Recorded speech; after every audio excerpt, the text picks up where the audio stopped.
everybody. It's Joanna Phillips with Let's Talk About It. And Tammy Warner. Good. happy sunny Tuesday. Gorgeous day. Gorgeous day. We have, and it won't be up today. This won't be up today. For sure, will be up tomorrow because I want to get the, well, we'll talk about that in a minute. As always, like, share, follow. We're trying to get more information out to people. And again, thank you, all of you, for your ongoing support. Yes. Democratic meetings are on the first Saturday at the town hall at 11 a.m. Republican meeting is this Saturday, the 13th at 9 a.m. at the town hall. Now let's talk about Monday's CAC meeting, which is the Conservation Advisory Committee. I think it It was was an last, interesting meeting, to say the least. yes, it was last Monday night.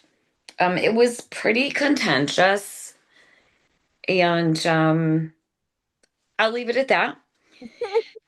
But there are some important things that came out of that meeting. Right. And this one is probably the most important.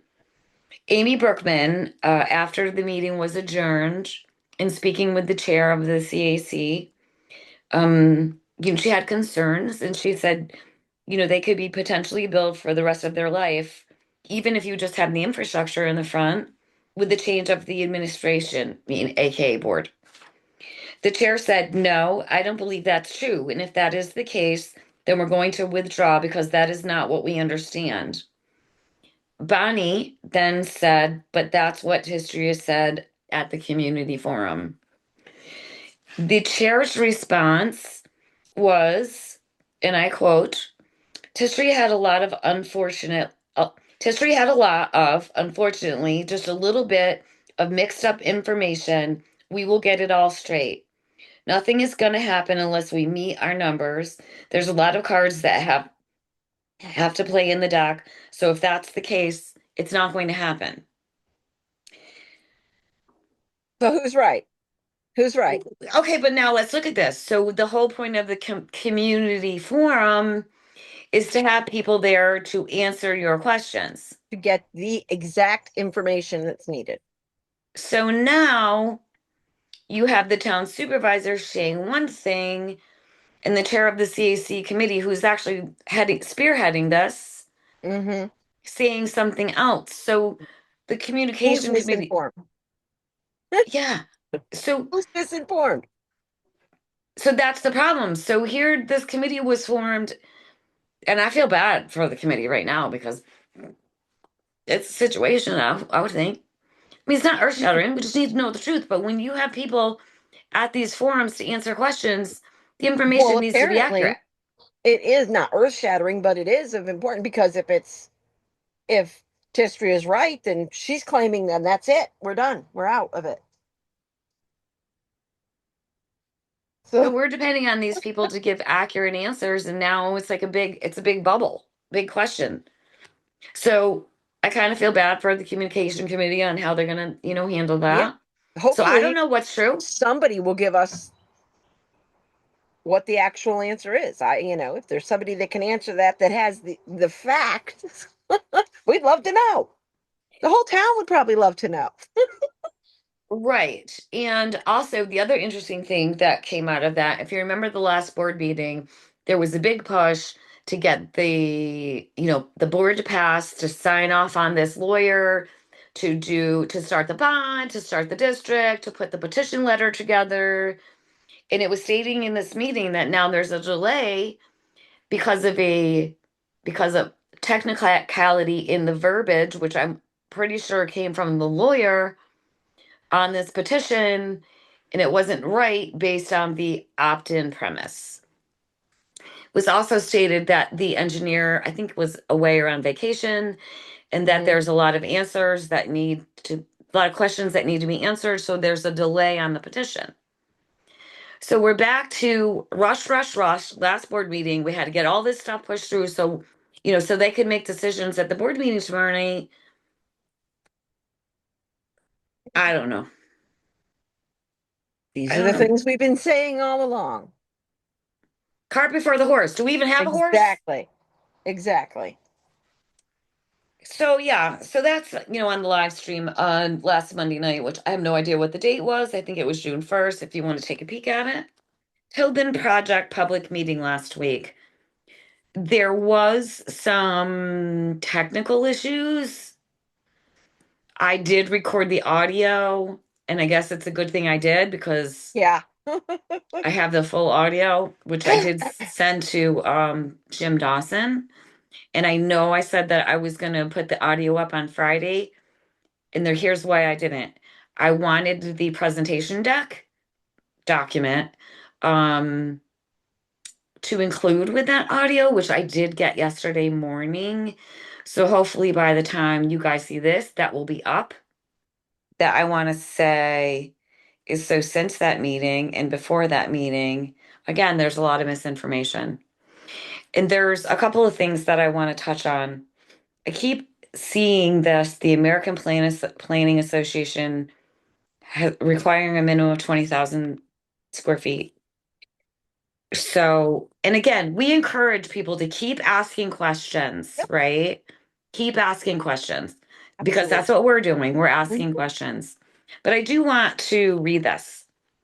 The claim that the American Planning Association has a guideline requiring a minimum of 20,000 square feet per unit where there is no municipal water and sewer is misleading.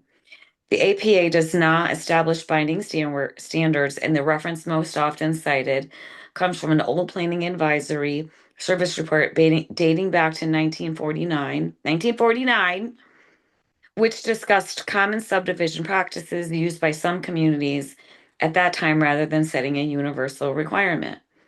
The report reflected historical lot size practices intended primarily for individual wells and septic systems, not modern developments with centralized water systems, packaged wastewater treatment, varying soil conditions, or contemporary environmental regulations. Whether a site can support a particular density depends on engineering, groundwater conditions, health department requirements, wastewater design, zoning, and environmental review, not a blanket 20,000 square foot formula. Therefore, using a 1949 planning reference to conclude that a site can only accommodate 6 units rather than 41 is an oversimplification and does not by itself determine what density is appropriate or approval. The important take out of this, again, goes back to, and I'm taking the 20,000 square feet out of this just in general terms, is that if a site can support a particular density depends on engineering, groundwater, et cetera, et cetera. Those are the things that are important, but we're focusing on the 20,000 and it's not correct. The other thing, I'm seeing is first it was senior housing, then it was Section 8, then it was low income housing.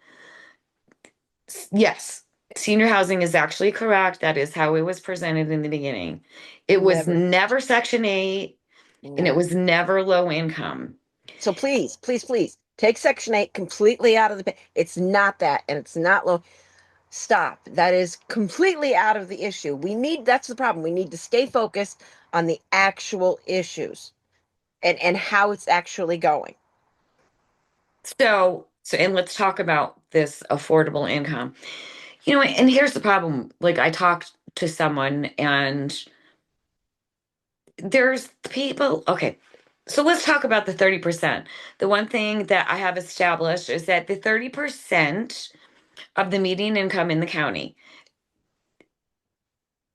Now there's some caveats to that. The guidelines for these apartments is 60% of the median income. So let's just say hypothetically the median income for the county is $100,000. So anyone that qualifies for that 60% means they make $60,000 a year. There's a lot of people that don't make $60,000 a year. And people find that hard to believe. Mm-hmm. I asked the question, is that per household or per person? It's a little convoluted because it does vary based on how many, people are in the Within household. your household. The other thing that is important is that the 30% does include utilities. So 30% of your income for affordable housing does include the utilities and the rent. So one of two things can happen. If, the estimated rents are 1,100 for one, 1,300 for a two-bedroom. There's one of two ways that can happen. If the utilities are paid separately, that rent will come down. If those rents include utilities, that's kind of where it's at. And again, these are all estimated numbers. So I thought that was really important to know. The other thing is this is a lottery. Right. The one thing that we heard in this meeting, and again, I'm not saying I'm for or against it. I can, at this point, I'm not stating whether I'm for or against it because there's still too many moving parts for me. Mm-hmm. I can give you 100 reasons why it's a great idea. I could give you reasons why it's not. But the fact of the matter is, it's a lottery. So, all the people that were for it are stating it's a great place for our seniors to live. And I will remind you, any seniors that I talk to, the majority of them don't want to leave their house. It's a Right. great place for our kids to live. There's no guarantee of who's going to get those apartments. Again, so I thought the meeting was great. I thought that the presentation was great. I would say that for and against was probably 55, 45, 55 for, 45 against. The people against it when it comes to the water issues and the whys, perfectly understandable. So we have to get the answers to those questions, Yep. and that's what this is all about. I do believe, and I'm not positive, but I do believe that what was stated is correct. If the planning board puts the seeker through, it doesn't end there. Now you got to get DEC and DOH involved, and that seems to be an area of contention right now. But what is the point of pulling those people in if they don't Mhm. even know if it's going to go through? Right. So I thought the meeting, in my opinion, I thought the meeting was great. Most everybody was very well behaved. Um, there were a few things that came up in the meeting, a few comments. I'm gonna let Tammy take this one on for one of them. Well, I just thought it was funny because the certain what is it, the chair of the events committee, or should I say the unnecessary committee, um, had to take a moment to try and get a jab in on the cookies that she brought were paid for, they were left over from the meet and greet. So that's why, they were paid for by the town because it was the The meet and greet. ingredients. She made them, but it was Right, the right. But ingredients. yeah, she got paid for the ingredients because it was for the meet and greet. Again, the meet and greets are completely unnecessary and a waste of money. Um, Another thing too, you made cookies. Oh, good for you. You had to get paid for your ingredients to make cookies to a meet and greet. I mean, that just is, it seems like wow to me. But I'll be also, honest with you though. I mean, I feel like that's kind of more acceptable than it is for the ingredients for a potluck dinner. yeah, but even still, you brought a tray of cookies. Yeah. Okay. The other thing too is, okay, well, how about the ingredients that you're paid for a potluck, where everyone else that went to that potluck brought food? Did they all get their money back for their ingredients, or was it just you? I'm just And saying, if come on, come and I on. will say that some people are going to find this petty, I don't care. I but don't it goes care. back to we're tight on money. Exactly. It's unnecessary spending. We have big events at the park with the music in the park, the community picnic. That is where new people to the community should be meeting the community because the community is there. Period. We should not be hosting separate events that cost our town money right now. Right now, our town can't afford that. And I'm sorry, I'm gonna say it the quiet thing out loud. The meet and greets are a meet and grab as far as I'm concerned. They're a meet and grab. We want to get in there and we want to get our voice in their ears before anybody else in this town does. So they, like us, agree with us So here's a fun fact. I actually think that some of the Republic Committee is going to be starting to go to those meetings. And good, good. I really hope they do. And again, I'm not Me a too. Republican. I'm not a Democrat. I am an independent.